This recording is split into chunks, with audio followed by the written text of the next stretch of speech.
Hello everyone और सभी को मेरी राम राम। तो प्रोबेबिलिटी का लेक्चर नंबर 2। आज हम पढ़ेंगे एक्सरसाइज नंबर 15.1 के बारे में। प्रीवियस लेक्चर में हम लोगों ने पढ़ा था कि प्रोबेबिलिटी क्या होती है, कॉइन के ऊपर प्रोबेबिलिटी की क्या कंडीशंस हो सकती हैं, कार्ड्स पे क्या हो सकती हैं और डाइस पे क्या हो सकती हैं। सभी कंडीशनों को, उसकी सारी सिचुएशन, क्या क्या उसकी कैरेक्टरिस्टिक होती हैं, सभी चीजें हमने सीक्वेंस वाइज प्रीवियस लेक्चर के अंदर पढ़ी थी। आज हम एक्सरसाइज नंबर 15.1 के अंदर उन्हीं सभी फॉर्मूलों का यूज करते हुए अपनी एक्सरसाइज को करेंगे और देखेंगे कि किस किस तरीके के क्वेश्चन हमें यहाँ पर देखने के लिए मिल सकते हैं। तो जल्दी से कॉपी पेन निकाल लीजिए, नोट्स बनाना शुरू कर दीजिए। Yes, my name is Ajit Singh and this is your beautiful सा चैनल माधव कृष्णा क्लासेस। तो देखिए, एक्सरसाइज नंबर 15.1 का फर्स्ट क्वेश्चन में हमसे कहता है कि कंप्लीट द फॉलोइंग स्टेटमेंट। कुछ स्टेटमेंट हमें यहाँ पर दे रखे हैं, उनको हमें कंप्लीट करना है। जैसे फर्स्ट में कहता है probability of an event plus probability of event not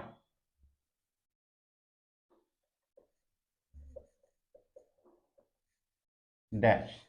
देखिए क्या कहा है यहां पे हमारे पास में, हमसे कहता है कि जो प्रोबेबिलिटी ऑफ इवेंट यानी कि किसी काम के होने की जो संभावना होती है और किसी काम की संभावना नहीं होती है, तो उन दोनों की प्रोबेबिलिटी मिलाकर टोटल कितनी होती है। देखिए लास्ट टाइम हमने आपको फॉर्मूला दिया था कि किसी भी काम के होने की probability of event plus probability of not event, इसका फॉर्मूला हम लोगों ने आपको क्या दिया था, इक्वल टू क्या होता है 1। कोई भी काम के होने के और ना होने के बराबर के चांसेस होते हैं, ठीक है। या ये कह सकते हैं हम लोग कि कोई काम अगर हम करेंगे यहां पर, तो उस काम के कितने भी पार्ट आप कर दीजिए, उस पार्ट का टोटल सम हमेशा 1 ही रहेगा, प्रोबेबिलिटी कभी भी 1 से ऊपर नहीं होती। जैसे यहां पर एक एग्जांपल हम लेके चलते हैं इस बात के लिए। हमने एक कॉइन ले लिया, अ कॉइन टॉस। हमने एक कॉइन को टॉस करा, तो प्रोबेबिलिटी ऑफ हेड आने के चांसेस कितने रहेंगे। कॉइन में कितने फेस होते हैं, एक हेड होता है एक टेल होता है, टोटल फेस होगा 2, और इसमें हेड आने के चांसेस कितने हैं 1/2। इसी तरीके से प्रोबेबिलिटी ऑफ टेल अगर मैं निकालूंगा, तो उसके भी चांसेस कितने होते हैं हमारे पास में 1/2। जब मैं probability of head plus probability of tail को दोनों को ऐड करूंगा, तो 1/2 प्लस 1/2 टोटल हमारे पास कितना आएगा 1 आएगा। ठीक है, देखिए ऐड कर लीजिए इसको आराम से। यहां पर एलसीएम आ गया 2, ऊपर 1 + 1 इज 2, कैंसिल करा तो कितना आ गया 1। तो यानी कि किसी काम के होने की और किसी काम के ना होने की जो प्रोबेबिलिटी होती है वो हमेशा क्या रहती है 1। तो फर्स्ट में हमारे पास में क्या आ जाएगा यहाँ पर 1। सेकेंड पार्ट देखिए इसका। सेकेंड पार्ट में कहता है the probability of an event that can not happen is.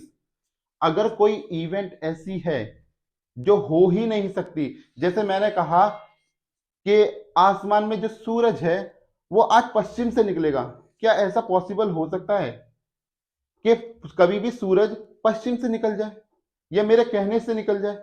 नहीं, हमेशा सूरज क्या होता है पूरब से निकलता है और पश्चिम में छिपता है। आज उल्टा नहीं हो सकता कि सूरज पश्चिम से निकलेगा और पूरब में जाके छिप जाएगा।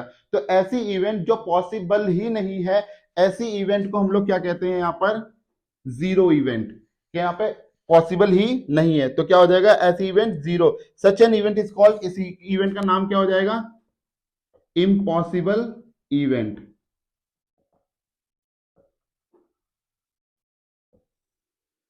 इस इवेंट को हम क्या कहेंगे, इम्पॉसिबल इवेंट। तीसरा हमसे कहता है the probability of an event that is certain to happen dash such an event is called. ऐसी इवेंट जो 100% श्योर है कि ये होगी होगी। मान के चलिए मैंने अपने हाथ में ये 3 मार्कर ले रखे हैं और तीनों मार्कर ब्लैक कलर के हैं। अब इन तीनों मार्कर को मैंने क्या करा, एक अपना बैग लिया, suppose that this is our bag, और इसके अंदर मैंने रख दिए, और अचानक से मैंने एक मार्कर निकाला, और क्या प्रोबेबिलिटी होगी उसकी कि वो मार्कर मेरा ब्लैक कलर का होगा। तो देखिए तीनों के तीनों मार्कर यहाँ पर कैसे हैं, ब्लैक कलर के हैं। तो ब्लैक कलर के अगर मार्कर है तो मैं कोई सा भी यहां से मार्कर अगर निकालूंगा तो वो मार्कर हमेशा कैसा रहेगा, ब्लैक ही निकलेगा। ऐसा तो होगा नहीं कि मैंने 3 ब्लैक कलर के मार्कर डाले और मैंने बैग में से जब मार्कर को बाहर निकाला तो वो एक मार्कर मेरा रेड निकल गया या ऑरेंज निकल गया या ब्लू कलर का निकल गया। जब मैंने ब्लैक ही इसके अंदर डाल रखे हैं, सारे के सारे सिमिलर काइंड ऑफ थिंग्स रखी हुई हैं, तो वहां पर उसके चांसेस कितने होंगे निकलने के, हमेशा 100%। तो ऐसी इवेंट को जो हमारी 100% श्योर होते हैं जिस इवेंट पे हम लोग, तो ऐसी इवेंट की सर्टेनिटी कितनी होती है? हमेशा 1। और ऐसी इवेंट को हम लोग क्या कहते हैं? Sure event. ऐसी इवेंट को क्या कहते हैं? श्योर इवेंट या सर्टेन इवेंट। कि ये फिक्स है, इसके अलावा यहां पे कुछ भी हो ही नहीं सकता। फोर्थ पार्ट में हमसे क्या कहता है? The sum of the probability of the elementary event of an experiment is, कि अगर हमारे पास में सारी की सारी इवेंट जितने भी उसके पार्टीशन, सम कह रहा है, देखिए ध्यान दीजिए इस बात पे, the sum of the probability of the all elementary event of an experiment is, कि अगर मान के चलिए मेरे पास अभी भी, जैसे मैंने यहां पे कहा कि मेरे पास में 3 मार्कर हैं, और थोड़ी देर सपोज कर लेते हैं कि ये तीनों मार्कर डिफरेंट कलर के हैं। मान लीजिए मैंने एक बैग ले लिया इस तरीके से, और इसके अंदर मैंने एक रेड कलर का मार्कर डाला, एक ब्लैक डाला, और एक यहाँ पे व्हाइट कलर का मार्कर डाल दिया। व्हाइट तो नहीं होता, ग्रीन कलर का, एक ग्रीन कलर का मार्कर डाल दिया। अब देखिए प्रोबेबिलिटी ऑफ रेड मार्कर क्या रहेगी हमारी? 1/3। प्रोबेबिलिटी ऑफ ग्रीन मार्कर हमारी क्या रहेगी? 1/3, क्योंकि टोटल 3 है और रेड इसमें एक ही है तो 1/3, ग्रीन भी एक ही है तो 1/3। और प्रोबेबिलिटी ऑफ ब्लू मार्कर क्या रहेगी मेरी? वो भी 1/3। तो जब मैं तीनों का सम करूंगा कि probability of red marker plus probability of green marker और प्रोबेबिलिटी ऑफ ब्लू मार्कर, तो हमारे पास इसका क्या आएगा? 1/3 प्लस 1/3 प्लस 1/3। जब तीनों का सम करेंगे तो एलसीएम इज 3, एंड ऊपर 1 प्लस 1 प्लस 1 3, कैंसिल करेंगे तो इसकी प्रोबेबिलिटी कितनी आ जाएगी? 1। यानी कि हमारे पास कितने भी किसी एक बात के, यानी कि एक चीज के कितने भी पार्टीशन आप कर देंगे, लेकिन उसकी टोटल प्रोबेबिलिटी हमेशा 1 रहेगी। 1 से ज्यादा कभी प्रोबेबिलिटी नहीं होने वाली। ठीक है, तो इसका क्या रिजल्ट आ जाएगा हमारे पास में? 1। किसी भी प्रोबेबिलिटी का, देखिए हमने दिखा दिया यहाँ पे करके कि 1/3 प्लस 1/3 1/3, तीनों को जब सम करोगे तो प्रोबेबिलिटी कितनी आ रही है? 1। क्योंकि देखिए ऐसे समझ लीजिए इस बात को कि थैला कितना था? थैला तो सिर्फ हमारे पास में एक ही था ना, तो एक थैले के अंदर कितना भी सामान डाल दो पर सारा सामान एक में ही काउंट होगा ना, क्योंकि थैला एक ही है। कैसे भी आप इसको समझ सकते हैं। लास्ट पार्ट में हमसे कहता है इसके फिफ्थ पार्ट में, the probability of an event is greater than और equal to and less than और इक्वल टू। देखिए प्रोबेबिलिटी हमारी, हमने क्या कंडीशन दी थी कि प्रोबेबिलिटी ऑफ इवेंट जो होती है वो लेस देन इक्वल टू होती है किसके? हमारी 0 के बराबर। यानी कि प्रोबेबिलिटी या तो कम होगा या नहीं होगा, होगा कुछ ना कुछ तो होगा। अगर नहीं हुआ तो 0 प्रोबेबिलिटी, जैसे हमारे इम्पॉसिबल केस में आई थी यहां पर, कि काम हुआ ही नहीं, पॉसिबल ही नहीं था, तो प्रोबेबिलिटी क्या रहेगी? 0 रहेगी। नहीं तो प्रोबेबिलिटी अगर कुछ ना कुछ होगी तो उससे थोड़ी बड़ी होगी। और लास्ट हमारी कहां तक जा सकती है प्रोबेबिलिटी? या तो 1 से कम होगी या फिर वो 1 के बराबर होगी। ठीक है, तो फिफ्थ पार्ट में हमारे पास में क्या है? पहले में आप लिखोगे 0 और दूसरे में आप लिखोगे यहां पर 1, कि probability can't be greater than 1 but it can be equal to 1, और the probability can't be less than 0 but equal to 0 हो सकती है। ठीक है, तो ये सब नोट डाउन कर लीजिए, फिर चलते हैं अपने क्वेश्चन नंबर 2 की तरफ।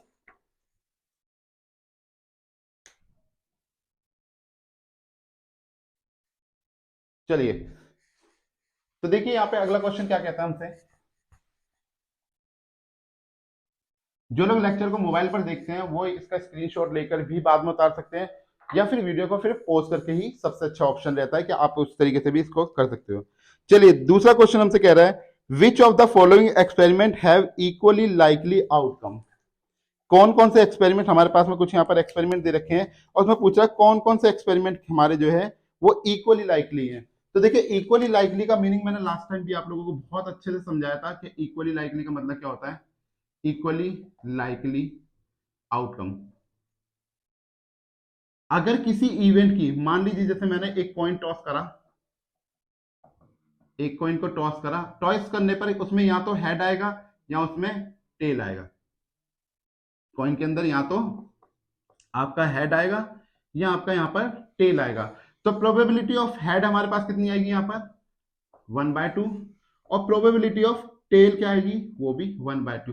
तो ऐसी इवेंट जिनकी प्रोबेबिलिटी हर जगह पर सेम होती है, ऐसी इवेंट को हम लोग क्या कहते हैं? Likely event. या फिर हम क्या कर सकते हैं, यहाँ पर एक डाइस का भी एग्जांपल ले सकते हैं। हमने एक डाइस ले ली, ठीक है, डाइस में हम जानते हैं कि नंबर कितने होते हैं, 1 2 3 4 5 और एक 6, 6 नंबर होते हैं। अब मुझसे कोई कहेगा प्रोबेबिलिटी ऑफ 1 लाने की, या प्रोबेबिलिटी ऑफ 2 की, प्रोबेबिलिटी ऑफ 3 की, प्रोबेबिलिटी ऑफ 4 की, प्रोबेबिलिटी ऑफ 5 और प्रोबेबिलिटी ऑफ 6, यानी कि इनकी सबकी प्रोबेबिलिटी आने के चांसेस कितने रहेंगे। भाई 1 कितनी बार दिख रहा है, एक बार, तो 1/6। 2 कितनी बार है, एक बार, तो 1/6। 3 कितनी बार है, एक बार, 1/6। 4 कितनी बार आ रहा है, वह एक बार, 1/6। 5 भी एक बार, 1/6। 6 भी एक बार, 1/6। तो यानी कि सभी के केस में मुझे प्रोबेबिलिटी क्या मिलेगी, 1/6 ही मिलेगी। और ऐसी प्रोबेबिलिटी को ही हम लोग क्या कह देंगे, लाइकली इवेंट कह देंगे। ऐसी प्रोबेबिलिटी क्या कहलाएगी, लाइकली इवेंट। तो याद रखिए, जितनी भी बार आप क्या कर रहे हो, किसी एक चीज को ऐसे ले दिए सिंपल तरीके से कि आपने एक मार्कर लिया, इस मार्कर के 50 टुकड़े कर दिए। 50 टुकड़े करने के बाद में जब आप इसको जोड़ेंगे तब आपको कितना मिलेगा, एक ही मार्कर मिलेगा। और उन 50 टुकड़ों के अगर वो 50 टुकड़े आपने इक्वालिटी में ब्रेक करे होंगे, या आप कैसे भी उनको तोड़ दीजिए, तो हर टुकड़े की क्या होगी प्रोबेबिलिटी, 1/6। हर एक टुकड़े की, उसके साइज को मैटर नहीं करता कि वो लंबा है छोटा है, थोड़ी देर के लिए उसको इग्नोर मार देते हैं। तो हर एक मार्कर के टुकड़े की क्या हमारे पास प्रोबेबिलिटी रहेगी, 1 बाय जितने उसके टुकड़े होंगे, 1 बाय जितने उसके टुकड़े होंगे, तो वही सारी हमारी प्रोबेबिलिटी कहलाएगी। तो ऐसी इवेंट जिसके सबके क्या हो, प्रोबेबिलिटी केस इक्वल हो, सेम हो, उनको हम लोग कहते हैं इक्वली लाइकली इवेंट। तो देखिए यहां पर पूछ रहा है वो हमसे कि कौन कौन से केस में, कौन कौन से एक्सपेरिमेंट में हमारी इवेंट इक्वली लाइकली होगी। तो क्वेश्चन नंबर 2 का फर्स्ट पार्ट, चलिए इसको इरेज कर रहा हूं मैं।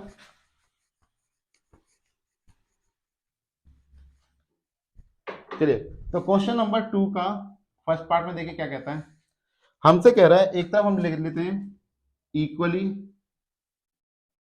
लाइकली इवेंट, और एक तरफ लिख देते हैं नॉट इक्वली लाइकली इवेंट। तो देखिए हमें बताना है, यहां पर रीजन हमसे मांगा, एक्सप्लेन मांगा गया कि क्यों ऐसा। A driver attempt, first part है हमारा, a driver attempt to start a car, एक गाड़ी का ड्राइवर है, या जैसे हम ही लोग होते हैं अपनी बाइक को स्टार्ट कर रहे होते हैं। तो बाइक को अगर हमने अपने सेल्फ से या किक से स्टार्ट करने की कोशिश करी, तो कोशिश करने पर क्या होता है हमारा, कि या तो गाड़ी हमारी स्टार्ट हो जाती है या गाड़ी स्टार्ट नहीं होती है। ऐसा नहीं होता है एक बार स्टार्ट हुई एक बार बंद, एक बार स्टार्ट एक बार बंद, एक बार स्टार्ट एक बार बंद। वो क्या रहेगी, सिंपल तरीके से या तो स्टार्ट होगी तो हर बार ही स्टार्ट होती रहेगी, या बंद रहेगी तो एक बार ही बंद रहेगी, मतलब वो कंटिन्यूअस बंद रहेगी फिर। तो उस केस में हमारे पास में क्या हो जाता है कि जब या तो स्टार्ट हो रही है तो पूरी 100%, या बंद हो रही है तो पूरी 100%। पर ऐसा नहीं है, एक बार बंद एक बार स्टार्ट, एक बार बंद एक बार स्टार्ट एक बार बंद। तो ऐसे केस में क्या होगा, क्या हमारे स्टार्ट करने की, जो ड्राइवर गाड़ी को स्टार्ट कर रहा है, स्टार्ट करने की प्रोबेबिलिटी बराबर हो सकती है, नहीं हो सकती। तो ये कैटेगरी किस में जाएगी, नॉट इक्वली लाइकली इवेंट, कि ऐसी इवेंट हमारी इक्वली लाइकली नहीं होती। दूसरा क्वेश्चन हमसे कह रहा है, a player attempt to shoot a basketball, she he shoot और मिसेस द शूट। देखो बास्केटबॉल का खेल हम लोगों ने देखा है, क्या होता है, एक बास्केट होती है, यहाँ पर बहुत सारे क्या होते हैं, एक बॉल होती है, और बॉल को लेकर हमारे पास में क्या होता है, कुछ प्लेयर होते हैं जो इसको क्या करते हैं, हाथ में लेकर बास्केट के अंदर डालते हैं। ठीक है, तो इन्होंने क्या करा, एक प्लेयर है, उसने बास्केट को ऐसे पकड़ा और बास्केट को डाला। हो सकता है उसने पहली बार में मिस कर दिया हो, फिर उसने डाला दूसरी बार, दूसरी बार भी उसका चांस क्या हो गया, मिस हो गया हो, तीसरी बार डाला फिर मिस हो गया, लेकिन चौथी बार में मान के चलिए उसने अटेम्प्ट कर लिया, यानी कि उसका बास्केट के अंदर बॉल गिर गई। ठीक है, फिर उसने 5वीं बार ट्राई करा, फिर मिस हो गई, फिर उसने 6ठी बार ट्राई करा, बॉल डल गई, फिर उसने 7वीं बार ट्राई करा, मिस हो गई, फिर उसने 8वीं बार डाला, मिस हो गई, 9वीं बार डाला, मिस हो गई, 10वीं बार में फिर डल गई। तो देख रहे हो हर बार क्या यहां पर सारी इवेंट इक्वली हो रही है। उसने 4 बार 5 बार मिस करा, तब जाकर एक बार डाली। देखिए ना, आप लोग बास्केटबॉल खेलते हैं, तो बास्केटबॉल में क्या होता है, आपने एक बास्केट ली, उसको डाला नहीं डली, बॉल को दूसरी बार लिया, डाला नहीं डली। तो ऐसे केस में क्या कभी भी बास्केट के डालने की और ना डालने की इवेंट कभी इक्वालिटी हो सकती है, नहीं। उसने डाला, एक बार डाला डल गई, दूसरी बार नहीं डली, तीसरी बार डाला डल गई, चौथी बार डाला नहीं डली। तो ऐसा नहीं हो सकता। अगर कोई एक्सपीरियंस खिलाड़ी भी होगा, बहुत एक्सपीरियंस खिलाड़ी है, तो उसका क्या होगा, यहाँ तो वो डालते ही रहेगा। जब एक्सपीरियंस है तो क्या करेगा, खड़ा होगा डाल दिया, खड़ा होगा डाल दिया, खड़ा होगा डाल दिया। तो वहां पर एक्सपीरियंस खिलाड़ी क्या करेगा, हर बार बास्केट के अंदर अपनी बॉल को डाल देगा। लेकिन कोई एक्सपीरियंस खिलाड़ी होगा तो ऐसा कर पाएगा, कोई अनएक्सपीरियंस खिलाड़ी होगा तो वो हर बार नहीं डाल पाएगा। ये 2 बार डाल देगा तो तीसरी बार मिस कर जाएगा। तो ऐसी इवेंट कभी भी हमारी श्योर इवेंट नहीं हो सकती। तो यहां पर क्या आ जाएगा, दूसरा भी इस कैटेगरी। नेक्स्ट हमारे पास कह रहा है, a trial is made to answer a true false question, the answer is right और रॉन्ग। अब देखिए ट्रायल यानी कि जो आप लोग ऑब्जेक्टिव टाइप क्वेश्चन देखते हैं जिनके अंदर आपको ऑप्शन मिलते हैं, ठीक है। तो ऐसे या बजर वाले जो ऑप्शन क्वेश्चन आते थे कि आपसे कोई क्वेश्चन पूछा जा रहा है, जिसको आंसर पता है वो दबा देगा, जिसको नहीं पता वो नहीं दबाएगा, ठीक है। तो उसी तरीके से यहाँ पर एक क्वेश्चन पूछा गया है कि कुछ क्वेश्चन डाले जा रहे हैं, उसमें बताना है कि क्वेश्चन या तो सही है या गलत है। तो हमें पता नहीं ना क्वेश्चन क्या आने वाला है, हमें क्वेश्चन के बारे में ही नहीं पता। तो जब हम उसका जवाब देंगे या तो सही देंगे या फिर गलत देंगे। या तो उसके होने के यानी कि सही होने के चांसेस कितने रहेंगे, 1/2, और गलत होने के भी चांसेस कितने रहेंगे, 1/2। तो ऐसी इवेंट जिसके चांसेस हर जगह बराबर होते हैं, ऐसी इवेंट हमारी लाइकली इवेंट कहलाती है। तो थर्ड वाली कैटेगरी क्या आ जाएगी हमारी, लाइकली इवेंट। फोर्थ पार्ट में कहता है, a baby is born, it is a boy और ए गर्ल। क्या इस बात को बिना बच्चे के दुनिया में आए हम लोग डिसाइड कर सकते हैं कि क्या बच्चा हमारा लड़की होगी या लड़का? क्या इस बात को बिना देखे हम डिसाइड कर सकते हैं कि आने वाला न्यूबॉर्न बेबी हमारा लड़की होगी या लड़का होगा? हमारी फर्टिलाइजेशन जो हुई होगी वो लड़के की हुई है या लड़की की हुई है, नहीं बता सकते। तो यहां पर दोनों के आने के चांसेस कैसे रहेंगे, इक्वलिटी हो सकता है, या तो लड़का होगा या लड़की होगी। तो ऐसी इवेंट हमारी क्या कहलाएगी, इक्वली लाइकली। ठीक है, तो उतार लीजिए इसको या स्क्रीनशॉट ले लीजिए इसका। चलिए अब इसका देखते हैं question number third. Third question में हमसे क्या कहता है यहां पर,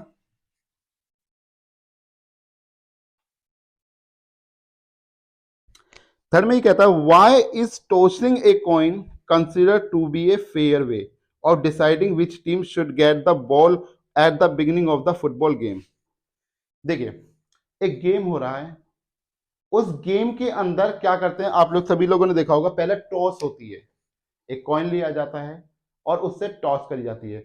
कॉइन लेने का रीजन क्या होता है, सबसे अहम रीजन कि उसके फेसेस दो होते हैं, और खेलने वाली टीमें भी at the present of time में दो ही होती हैं। चाहे वो क्रिकेट टीम हो, चाहे वो हॉकी टीम हो, चाहे वो फुटबॉल टीम हो, कोई सी भी टीम होगी, एट द टाइम पर वो कितनी होंगी, दो ही टीम वहां पे देखने को मिलेंगी। और कॉइन के जो फेसेस होते हैं वो भी हमारे पास कितने होते हैं, दो होते हैं। अब अगर हम कॉइन को उछालेंगे, कॉइन को टॉस करेंगे, तो टॉस करने पर चांसेस क्या रहेंगे कि या तो हेड आएगा या हमारे पास वहां पर टेल आएगा। ऐसा नहीं होगा कि हमने कॉइन को उछाला और कॉइन में हेड टेल दोनों आ गए, या सिर्फ हेड आ रहा है। शोले मूवी का कोई बायस कॉइन तो है नहीं कि हाँ जय ने उछाला और उसने ही कह दिया कि मेरा हेड तेरा टेल, और हेड ही आ रहा है हर बार। तो देखिए जो बायस्ड कॉइन होते हैं, बायस का मतलब होता है कि आपने दो कॉइनों को चिपका दिया। यहां पर मान लीजिए दो कॉइन आपके पास, एक हेड टेल, आपने दोनों टेल वाले फेस को चिपका दिया तो दोनों तरफ आपको हेड ही देखने को मिलेगा। तो ऐसा बायस्ड कॉइन यहां पर यूज नहीं होता। फुटबॉल गेम के अंदर या किसी भी गेम के अंदर जब टॉस करी जाती है तो वो कॉइन दोनों तरफ से फेयर होता है, उसके एक तरफ हेड होता है एक तरफ टेल होता है। तो जब उछाला जाता है उसको तो या तो हेड आएगा या फिर टेल आएगा, और उससे डिसाइड होता है कि कौन वहां पर खेलेगा कौन नहीं खेलेगा, या कौन पहले बैटिंग करेगा या कौन बॉलिंग करेगा, या फुटबॉल में सबसे पहले किक कौन मारेगा कौन नहीं मारेगा। तो ये सारी बातें डिसाइड होती है कॉइन के टॉस होने के बाद में। तो यहाँ पे क्वेश्चन में यही पूछा था, why is tossing a coin consider to be a fair way of deciding which team should get the ball at the beginning of the football game, कि कौन जो है फुटबॉल गेम को स्टार्ट करेगा। तो प्रोबेबिलिटी उसकी क्या रहेगी, question number 3, because the coin has two faces, one is head and another is tail। एक हमारा हेड होता है एक टेल होता है। तो प्रोबेबिलिटी ऑफ हेड आने के चांसेस वहां पर कितने होते हैं, 1/2, और प्रोबेबिलिटी ऑफ टेल आने के चांसेस भी क्या होते हैं 1/2। ठीक है, दोनों ही केस हमारे पास में कैसे हैं, इक्वालिटी में होते हैं, इसीलिए दैट्स वाई,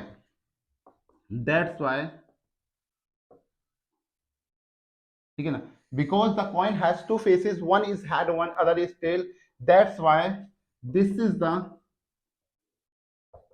फेयर वे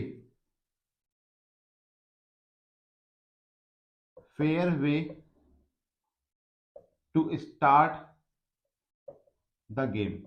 इसीलिए इसको फेयर वे माना जाता है कि हाँ हम अपने गेम को यहां पर स्टार्ट कर सकते हैं। नेक्स्ट देखिए हमारे पास में क्वेश्चन नंबर 4, इसमें कहता है which of the following can not be the probability of an event.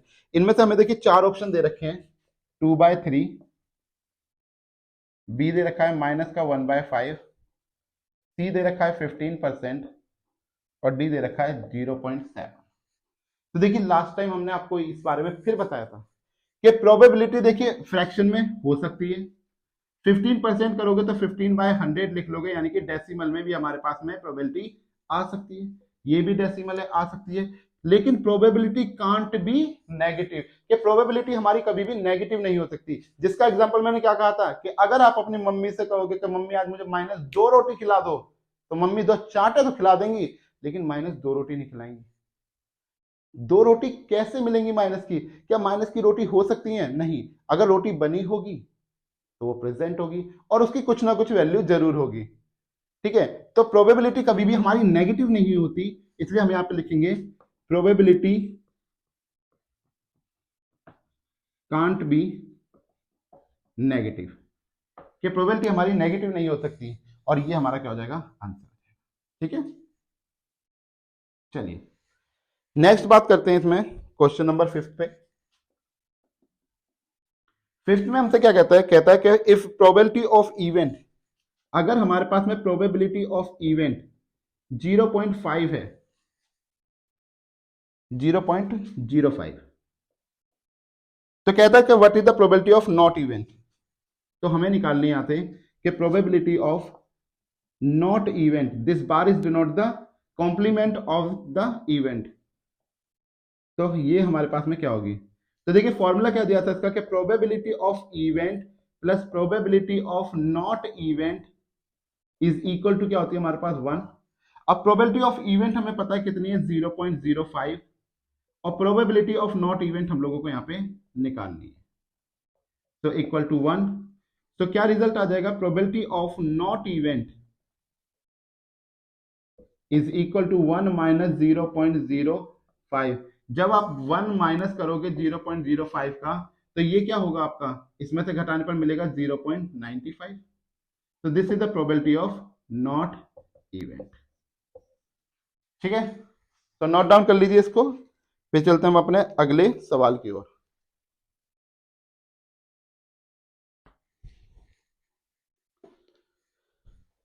Okay, तो देखिए नेक्स्ट हमारे पास में क्या है, क्वेश्चन नंबर 6 इसका।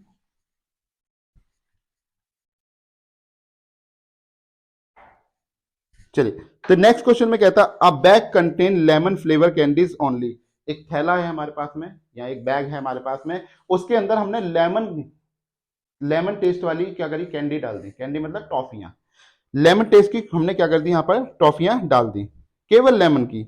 Malini takes out 1 candy without looking into the bag. एक लड़की है मालिनी, उसने बिना देखे बस बैग में हाथ डाला और हाथ डाल के एक क्या करी, कैंडी निकाली, और कैंडी निकाल के उसको खा ली। What is the probability she take out an orange flavoured candy. इसके क्या चांसेस हैं, क्या प्रोबेबिलिटी, क्या प्रायिकता होगी कि वो कैंडी ऑरेंज कलर की है। अब मुझे एक बात बताइए, यहां पर मैंने एक बैग लिया, बैग के अंदर मैंने कैंडी डाली, और ये सारी कैंडी लेमन टेस्ट की है या लेमन फ्लेवर्ड की है। तो क्या इस बैग के अंदर कोई भी हमारे पास में कैंडी ऑरेंज है। जब बैग के अंदर मैंने लेमन ही डाली है, तो क्या मेरे पास में कोई चांसेस रहेंगे कि मेरी प्रोबेबिलिटी ऑरेंज फ्लेवर दे दे। तो प्रोबेबिलिटी ऑफ ऑरेंज फ्लेवर क्या हो जाएगी, probability of orange flavoured candy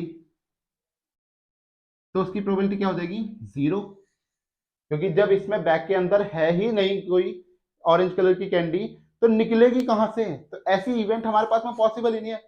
कि वो वाली बात हो गई कि मेरे पास एक भी रुपया नहीं है और मैंने जेब में हाथ डाला तो मेरे में 100 रुपये निकले। अरे भाई जादू नहीं चल रहा है, प्रोबेबिलिटी चल रही है। सोचो प्रैक्टिकल, ये थोड़ी ना इमेजिनेशन पे चल रही है, इमेजिनेशन की बात नहीं होगी यहाँ पर। तो ऑरेंज फ्लेवर कैंडी हमारे पास में है ही नहीं, तो उसकी प्रोबेबिलिटी क्या हो गई, 0। दूसरे पार्ट में हमसे कहता है कि probability of lemon flavoured candy, तो लेमन फ्लेवर्ड की क्या हो जाएगी, probability of lemon flavoured, lemon flavour की हम लोग बात करेंगे तो देखिए लेमन फ्लेवर कितनी देंगे इसमें, 100%। अब ये नहीं पता ना मैं काउंटिंग में कितनी है, ये तो हमने रैंडम बना दी है, इसको एग्जैक्ट मत मान लेना कि 6 कैंडी पड़ी हुई है इसके अंदर, ये बस हमने रैंडमली कुछ बता दी कि कुछ कैंडी इसके अंदर रखी हुई है। तो 100% होंगी, 100% होंगी, यानी कि हमारे पास में 1 आ जाएगा। 100% का क्या होता है, 100/100, 100 से 100 कैंसिल तो 1, यानी कि 100% श्योरिटी है वहां पर। ऐसी इवेंट कौन सी होती है हमारी, श्योर इवेंट के उसके अंदर से क्या निकलेगी, हमारी लेमन फ्लेवर्ड की कैंडी निकलेगी। ठीक है, चलिए नोट डाउन कर लीजिए। नेक्स्ट देखिए हमारे पास में क्वेश्चन नंबर 7, यहां कहता है it is given that in A group of 3 student the probability of 2 student not having same birthday is 0.992। के दो हमारे पास क्या है यहां पर कि एक 3 लड़कों का ग्रुप है, ठीक है, लड़के भी हो सकते हैं और लड़कियां भी हो सकती हैं। तो 3 लोगों का ग्रुप है जिसमें से 2 लोगों के एक ही दिन पर बर्थडे यानी कि जन्मदिन के होने की प्रोबेबिलिटी, नहीं, एक ही दिन पर 2 लोगों के यानी कि 2 बच्चों के जन्मदिन ना होने की प्रोबेबिलिटी हमें कही है 0.992। पूछ रहा है what is the probability that 2 student have the same birthday. तो इस बात की क्या प्रोबेबिलिटी होगी कि 2 बच्चों का बर्थडे सेम डेट पर आता है। तो देखिए क्या हो जाएगा कि प्रोबेबिलिटी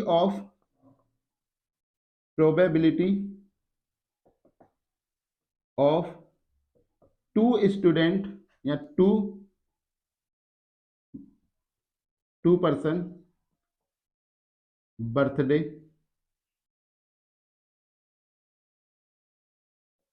नॉट बर्थडे। तो probability of 2 person not birthday की प्रोबेबिलिटी हमारे पास में कितनी होगी, 0.992, यानी कि ना होने की प्रोबेबिलिटी तो हमारे पास क्या मिल गई, टीई नॉट 0.992। तो probability of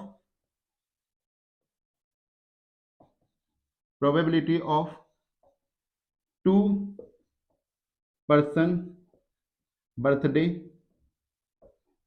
eight same time होने की प्रोबेबिलिटी हमारे पास क्या होगी। तो देखिए क्या होगा हमारे पास में, यानी कि हमें होने की निकालने तो पी ऑफ ई फाइंड करना है।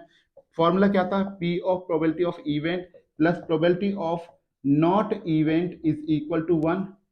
तो प्रोबेबिलिटी ऑफ इवेंट हमें यहां पर नहीं पता, प्रोबेबिलिटी ऑफ इवेंट हमें यहां पर नहीं पता, और प्रोबेबिलिटी ऑफ नॉट इवेंट हमें यहां पर पता है कितनी दी है, 0.992 विच इज इक्वल टू 1।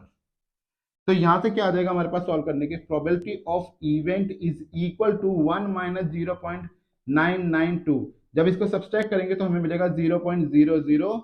तो यानी कि 2 बच्चों के एक साथ जन्मदिन होने की प्रोबेबिलिटी क्या रहेगी हमारी, 0.008 रहेगी। ठीक है, नोट डाउन कर लीजिए इसको।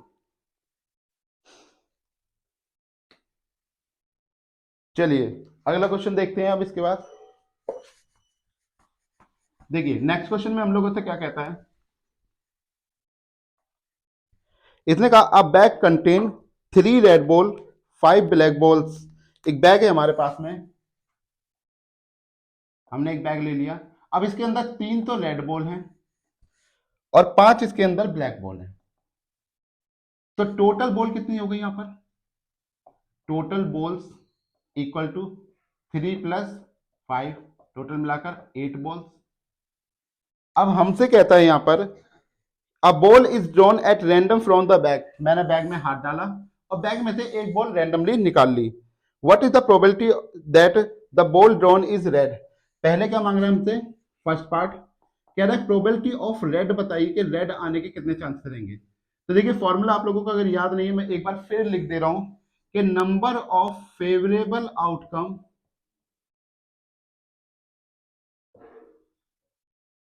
अपॉन में टोटल नंबर ऑफ आउटकम।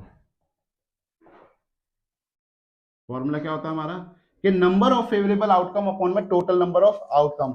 अब देखो फेवरेबल यहां पर किसकी मांगी प्रोबेबिलिटी, रेड की। अब रेड में 3 बॉल है हमारे पास में, रेड की कितनी बॉल है, 3 बॉल। अब उन 3 में से मुझे पता तो नहीं कि कौन सी वाली निकलने वाली है, तो 3 में से कोई एक निकली है, तो हमारे पास प्रोबेबिलिटी क्या हो गई 3, क्योंकि हमारे पास तीनों में से हमें पता नहीं है, तीनों के सिमिलर चांस रहेंगे निकलने के। और टोटल हमारे पास बॉल कितनी थी 8, तो प्रोबेबिलिटी ऑफ रेड कितनी हो गई 3/8। सेकेंड हमसे कहता है कि प्रोबेबिलिटी ऑफ नॉट रेड, तो probability of not red ball. अब रेड नहीं होनी चाहिए, टोटल प्रोबेबिलिटी है 8, भैया रेड वाली को हटा दो तो बची कितनी यहां पर 5 बॉल, तो प्रोबेबिलिटी क्या हो गई 5/8। यहां पर कहने के लिए वो सीधा सीधा भी कह सकते थे कि प्रोबेबिलिटी ऑफ ब्लैक बॉल के निकालो, लेकिन उन्होंने थोड़ा सा कंफ्यूज करने के लिए यहां पर उन्होंने कहा नॉट रेड, तो कंफ्यूज नहीं होना है, आराम से क्वेश्चन को निकाल लेना। चलिए फिर नेक्स्ट क्वेश्चन देखते हैं।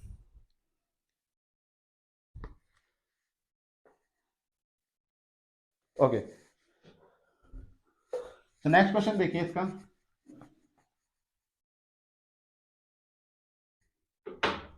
इसने कहा है अ box contain 5 red marble, 8 white marble and 4 green marble. फिर से हमारे पास में एक बॉक्स है, ये हमने बना लिया बॉक्स। इसमें हमारे पास में 5 रेड मार्बल हैं, 8 व्हाइट मार्बल हैं और 4 ग्रीन मार्बल हैं। ठीक है, हमसे कहता है 1 marble is taken out of the box at random. अचानक से हमने क्या करा, बैग के अंदर डाला हाथ, और हाथ डाल के हमने क्या निकाला, एक मार्बल निकाला। मार्बल यानी कंचा, हमने हाथ डाला और एक मार्बल उसमें से खींच के निकाल लिया।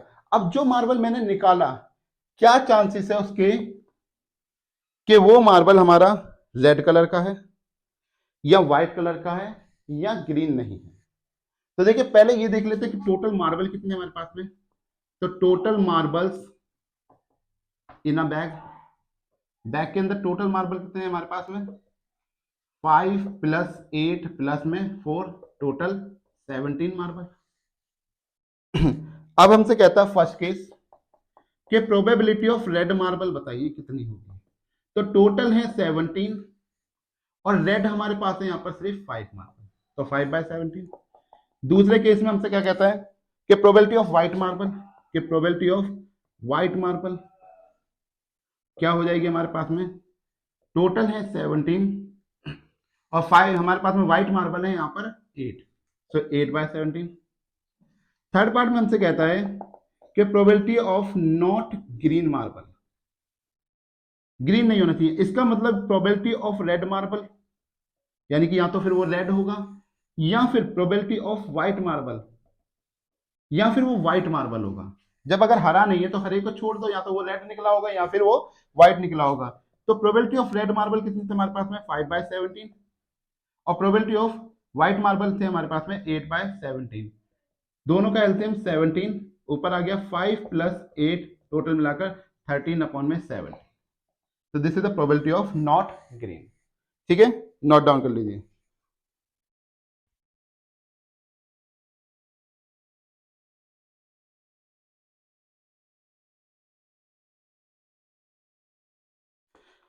ठीक है, तो बाकी के क्वेश्चन करेंगे हम अपने अगले लेक्चर के अंदर। तो तब तक के लिए पढ़ते रहिए। All the very best.